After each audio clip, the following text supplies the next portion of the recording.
Bapak tidak pantas apabila kami terlalu panjang, dan saya yakin pemirsa yang berada di rumah sudah tidak sabar untuk segera menyaksikan tontonan sekaligus tontonan ini. Ada kurangnya mohon maaf. Sekali lagi semoga ini menjadi berkah bagi kita semua dan kebahagiaan yang tiada tara yang bisa menyemangati kita dalam menjalani kehidupan dari hari ke hari. Ngeten nggih, nyuwun pangapunten atas segala kekurangan. Matur nuwun. Assalamualaikum warahmatullahi wabarakatuh.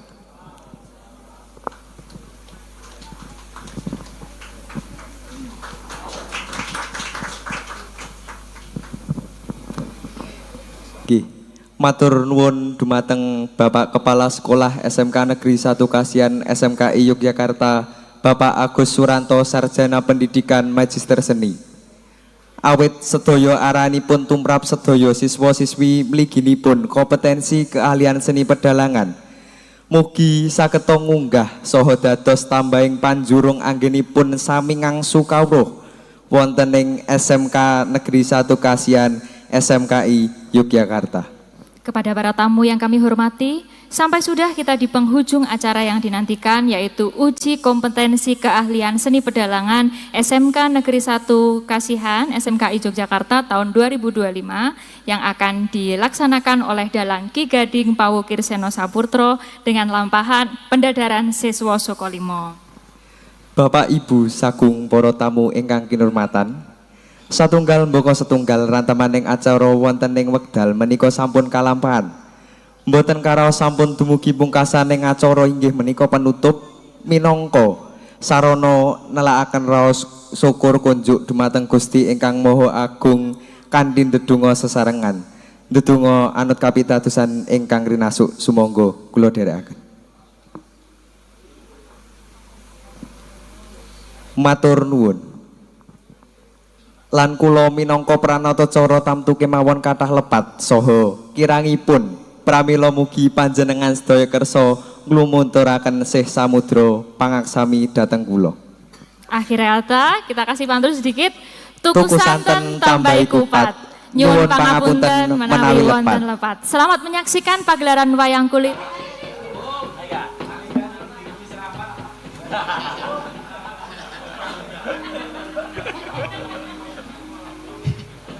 Nggih.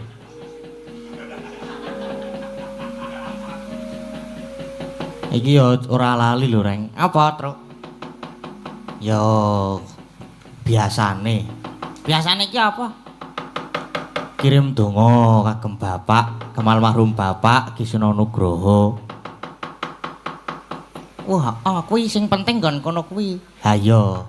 Ya ayo di Al-Fatihah. Bareng-bareng monggo ingkang ngrasuk agama Islam, ingkang ngrasuk agama sanesipun kula semanggaaken Al-Fatihah.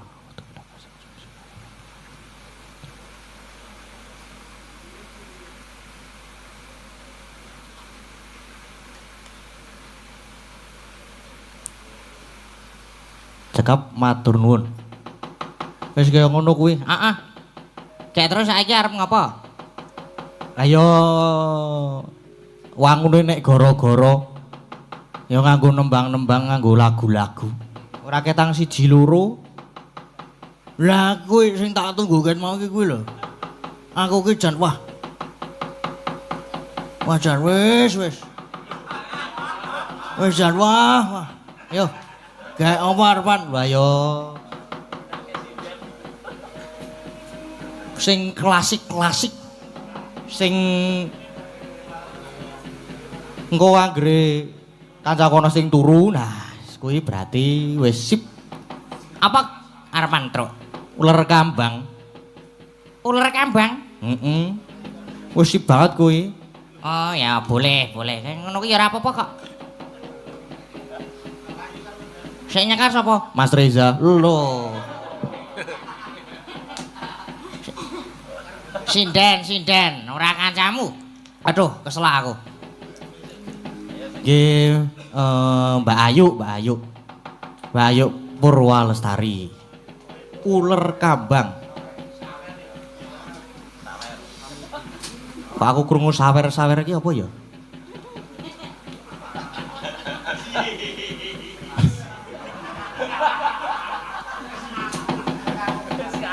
Oh, lah sing kakung.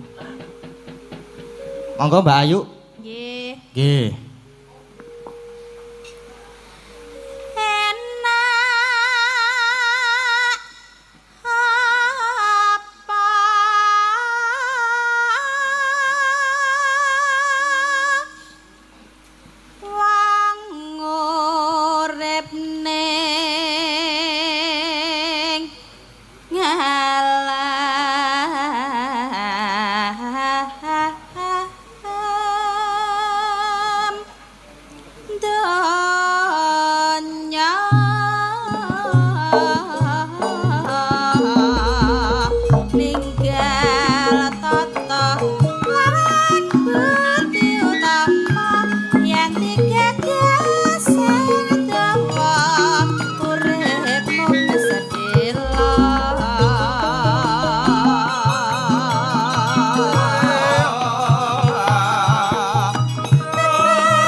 Sampun Mas. Arak keturun ya aku ki malahan ki. Wah Jan. Sampun niki Mbak. Nggih. Nggih. Tur nuwun nggih Mbak Ayu. Ora krasa ya Kang. Apane? Iki mau ular kambang. Ha iya ya. Arak request ora? Ha iya ya aku ya sing rada gayeng sithik. Sing rada gayeng sithik. Iki minggir ya. Ora nang kono malah wong tuwa dikeplaki. Apa jenenge? Ora ngira. Sip banget kuwi pisan. Ora ngira ki sing kepiye?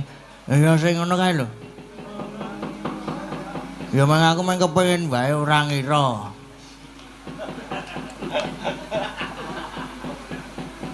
Piye maksude kepengin ora ngira iki kepiye?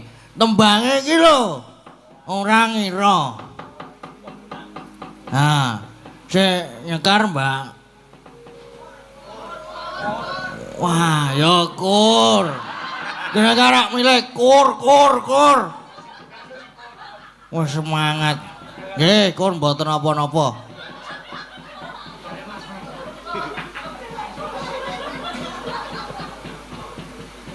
Kur niki. Kur.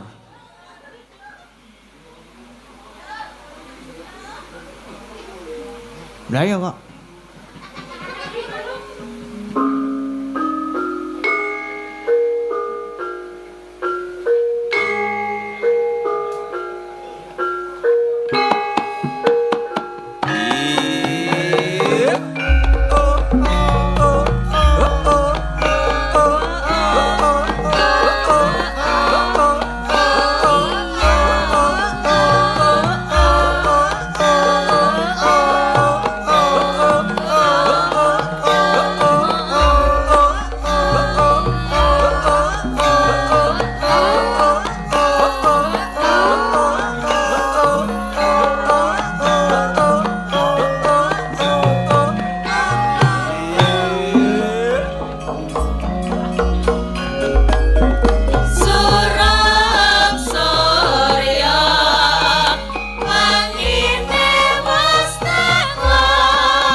Gayang banget to wisan to ngene iki to.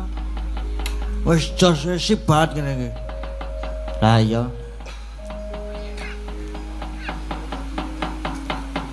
Lah arep ngembang meneh apa ora? Ora. Wis wae. Ditileki Gong, Bapak Gong. Wala ya wis bener. Wis wae lek tembang-tembangan wis. Lek senang-senang wis. Kalau wis Bapak wis karo Ndara Permadi. Wis kaya biasane wis deprok ngono kae nganti jemblong biasane.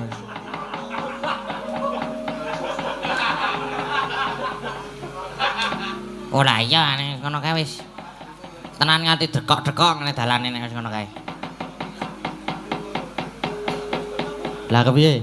Ayo nderekke bapak nderekke Ndara Permadi to. Lah ya wis ayo diderekke Ndara Permadi karo bapak. Ayo ayo.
Jebul nyoto manuk mabur dipanah.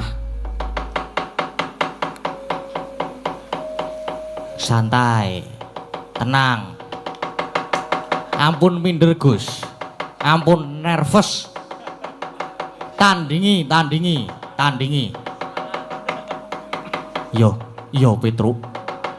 Apa sing iso mung kowe Suryatmaja? Permadya iso mara sawangen iki Suryatmaja.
Lumrah.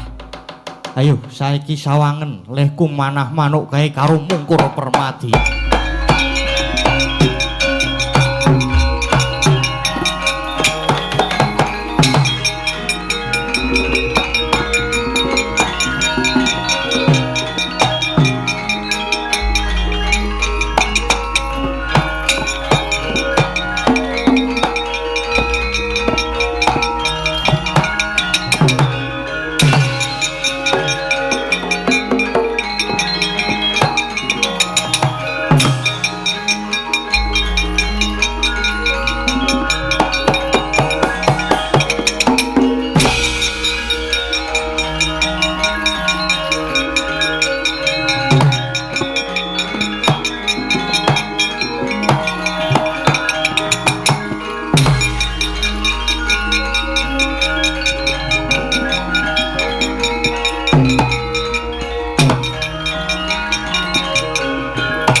swara ta kowe.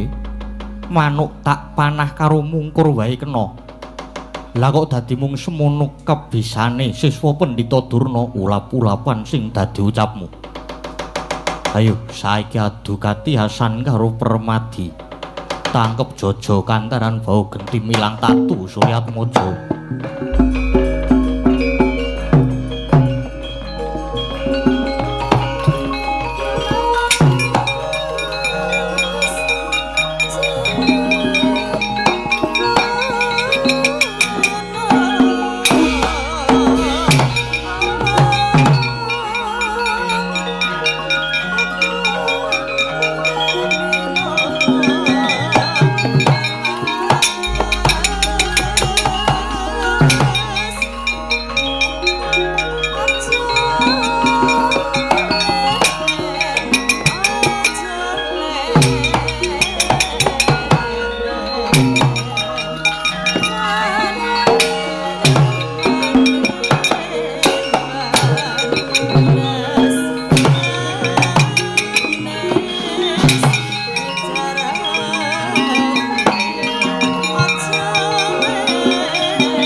Jagreka Tugu Sinukarta.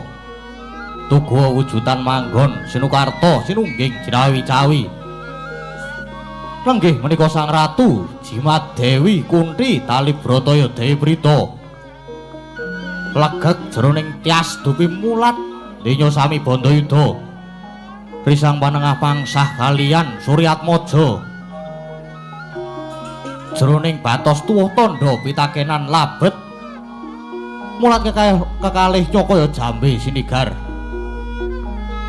kaya datan siwah sarambut sigra lon-lona nyaketi kang sami Bandayuda dupi wis saged kagiating galih mulat sang bagus dinana sang-sangan mawa titikan Surya Sumarot mubyar murup dadya kelingan lelampahan nalika semana jabang bae ingkang wus mijil saking sarirane Dewi Kunthi ingkang den wadhahi gendhaga kabucaling madyaning benawi kocap duwi cetha pamawase Dewi Kunthi saha geter salirane brol kang riwe kaya tangkis dadal emut lamun menika jabang bae Atmat Janira nenggih Sang Surya Putra sumrepet kang pandulu tan kinampah dugi taninggalih temasaya doyong dinya jumeneng plak Kawidara Dewi Kunthi.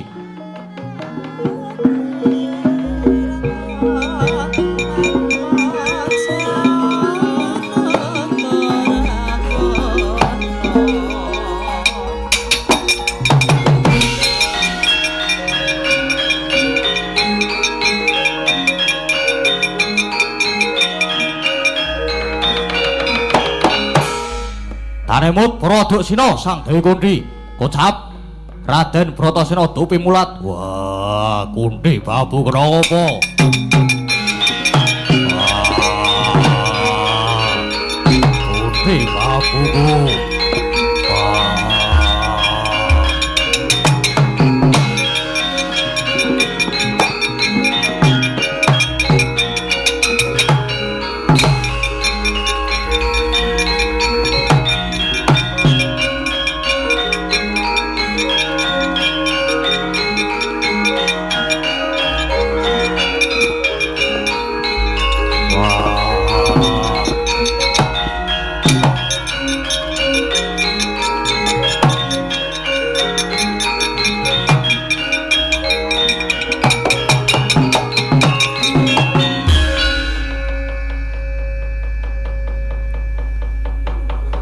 Wah, Babu Kunthi kowe kenapa, Ibu? Bratasena, adimu Permadi kon seren gone gelut karo sapa kae? Bratasena munduran dhisik, munduran dhisik. Tak prepekane bocah nom-noman kae.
Meraina semubang Iwang Haruna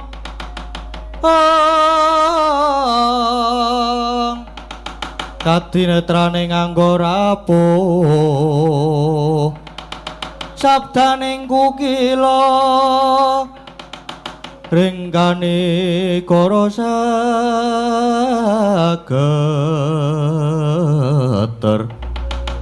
kene tuaning gong leru sing bini panca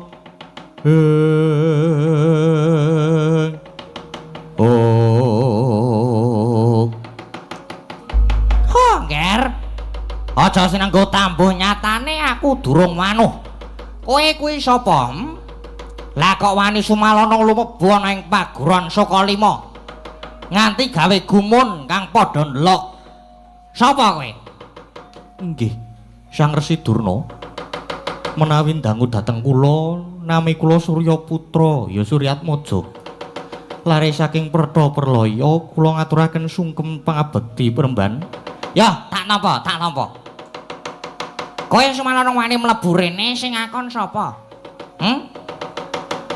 sing jawab kowe iki sapa ora dijawabke ora usah mangkat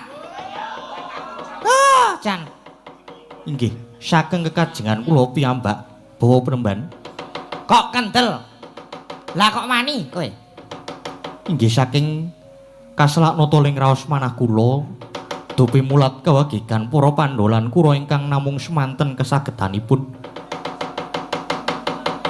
nyatanipun kasuran mengsah kalian kula mongko kula menika sanes putra paguron Sukalima nanging jebul kawagigan kalantipan kasantosan keprigelan saged ngungkuli siswa paduka lah kok umuk kowe umuk bocah iki Suratmaja ngene ya arepa kowe pinter bebasane iso ngikel jagat jaring angin arepa kowe peng-pengan bebasan ora tedas tapak paluring pandhe sisaning Gorenda nanging kowe tak anggap ora menang karo siswa-siswaku nyatanipun kula saged nimpang menang ki lak rumangsamu merga ngene murid-murid Sukalima ki ora mung tak wulang dadi wong kang ampuh peng-pengan kandel kulite atos balunge ora mung cukup kuwi nanging sing tak wulangke ya kuwi babagan tata krama unggah ungguh lan subasita sing unggul aja banjur ngeles sing kalah nanging aja srik lamun diwarai dituturi terus sing kalah ya wajib nututi supaya iso padha ngono ya wong patrape aja gawe cilaka ngerti ya Cah Bagus siji wong pinter sing isih gelem njaluk panemune liyan kuwi klebu menungsa sing wutuh loro wong pinter sing emoh njaluk panemune liyan kuwi wong sing setengah menungsa telu wong bodho ora gelem takon ora gelem njaluk panemu kuwi durung menungsa mula Resi Durna nek mung tok pameri kadigdayan sing kaya ngono kuwi mau aku ora nggumun aku ora nggumun merga kowe ora duwe cacahan ora duwe tata krama bener satriya kuwi kudu sugih lelabuhan kang utama sugih kadigdayan sugih kepinteran nanging tetep kudu andhap asor kowe kudu andhap asor ora kaya dapurmu kuwi lagi pinter sithik wae wis umuk wis gleleng wis kemaki ora kena diungkahi lah umuk kok karo Durna ora ana gunane kowe umuk karo aku ora ana gunane Suryatmaja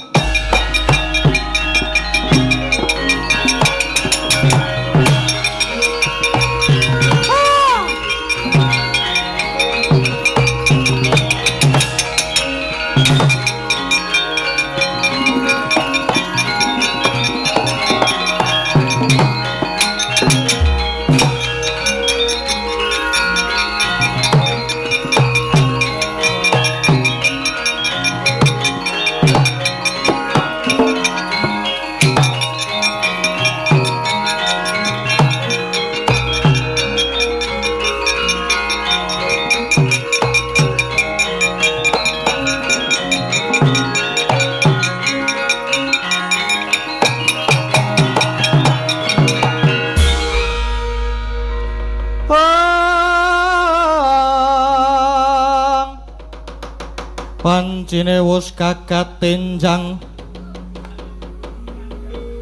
ayam kluro hamalungi pang wetan sumamburat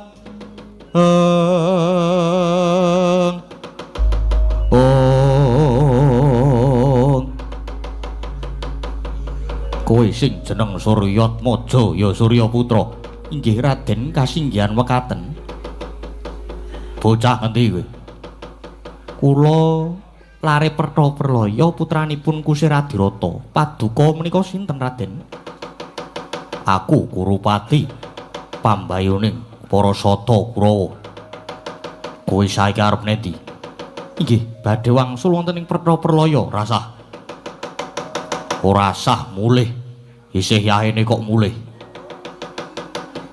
jagongan karo aku wae Suratwaja wiwit ketok keprigelanmu kaya mau kae aku kok dadi seneng aku dadi kesengsem karo kowe bocah kok baguse kaya ngene nggih kesagedan kula namung semanten Raden ora nyatane kowe bisa menang karo Panengah Pandhawa ateges kowe bocah sing ampuh peng-pengan yo kowe saiki tak rengkuh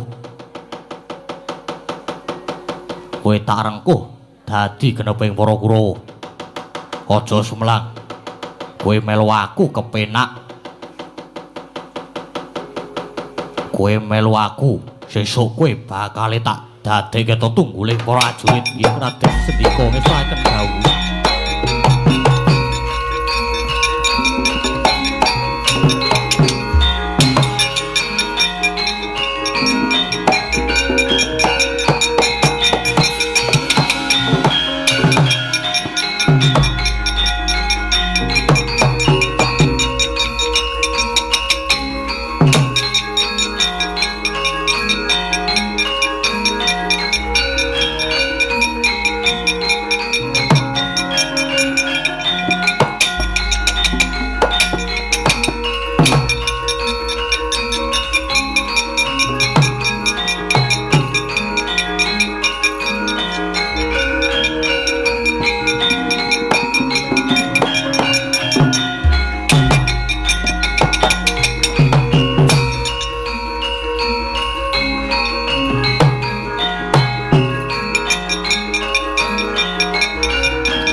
bocah bagus Bratasena lan Permadi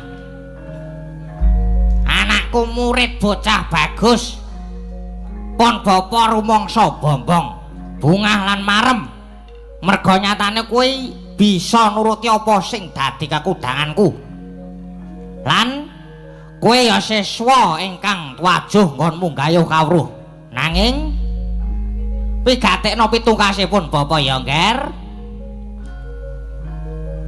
tak kekudang kowe besok dadi pangarep sing bisa diarep-arep dadiya pangarsa sing bisa dipercaya aja angkuh mundhak akeh mungsuh aja cidra mundhak ora dipercaya lan aja kendhat nggonmu tansah tabering ngudi ngelmu nek kowe padha sregep tabering nggone ngudi ngelmu kowe sesuk bakal dadi satriya betenging jagat lan tetep dadi siswa ingkang bisa kanggo patuladan Permadilan Bratasena rahayu rahayu rahayu